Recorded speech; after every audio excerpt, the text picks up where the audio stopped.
ایک وقت آتا ہے جب اسے خوبصورت بنانے کے لیے محبت کرنا ضروری ہوتا ہے۔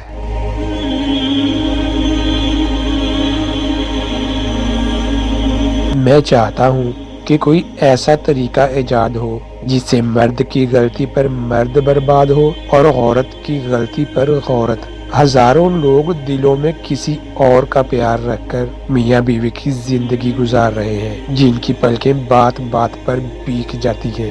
وہ کمزور نہیں بلکہ دل کے صاف ہوتے ہیں۔ مرد تو اسے بھی چھوڑ دیتا ہے جو اس کے نکاح میں ہو، پھر چاہے وہ اس کے بچوں کی ماں کیوں نہ ہو، اور تم اس مرد کے مکر جانے پر رو رہی ہو جو کہ محرم تھا ہی نہیں۔ کیا تمہارے آنسو اتنے سستے ہیں؟ مگر ہاں، ہر مرد ایک جیسا نہیں ہوتا۔ وہ عورت زندگی کی کوئی لڑائی نہیں ہار سکتی جو برداشت کرنا جانتی ہو۔ کہتے ہیں کہ جب عورت کسی مرد کے پاس آنا چاہتی ہے تو وہ اپنے آپ کو اس مرد کی پسند میں ڈالنا شروع کر دیتی ہے۔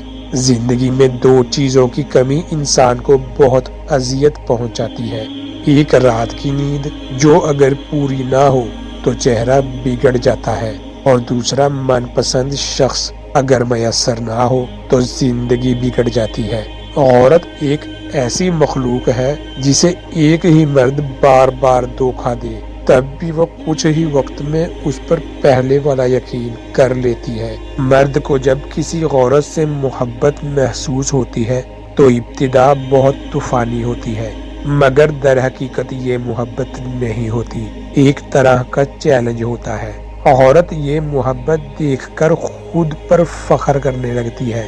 در حقیقت مرد نے اپنی تلاش مکمل کرنی ہوتی ہے جو اس کے سامنے عورت کی شکل میں موجود ہوتی ہے۔ بہت مشکل ہے یہ کہنا کہ مرد محبت بھی کرتا ہے، اور اگر کرتا بھی ہے تو تناسب بہت کم ہے۔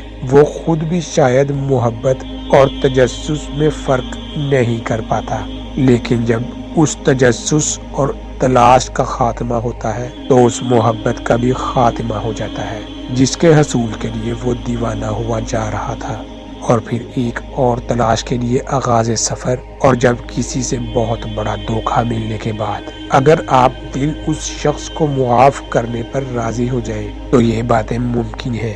آپ کو اس سے عشق ہے، آپ پاگل ہیں۔ جو عورت آپ سے تعلق بنانے کے لیے تڑپ رہی ہوتی ہے اس میں یہ ایک نشانی ہوتی ہے کہ وہ ہمیشہ آپ سے نکاح کی بات کرے گی۔